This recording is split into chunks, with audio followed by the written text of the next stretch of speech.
until you meet with God, until you have a genuine encounter with God, you don't understand your call. You don't understand your assignment. It is in His presence.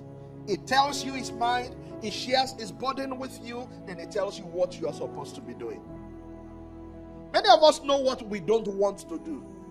For some of us, pastoring wouldn't be our choice.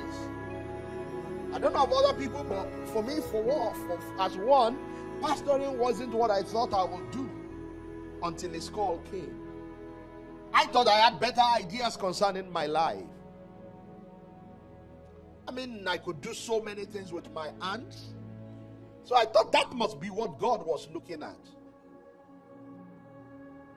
And then when His call came, I understood that He actually had a better idea about my life. I'm telling you this morning, God has a better idea concerning your life. And He has sent me to tell you that in this season, He will be going around among His people, calling them, Moses, Moses. And His expectation is not that you will say, Lord, suffer me first to go and greet them in my house. Or to say, Lord, I am busy now. His expectation is that just like Moses responded by saying, here am I, Lord, you too, you will respond. Because while it looks like God is calling you from what you knew into the unknown, God is actually shaping your destiny.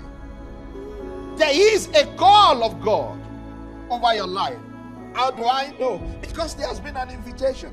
Revelations 4:1, He said, come up hither. There has been that invitation in your spirit. You don't know why, but you've just been having that call. Come up hither.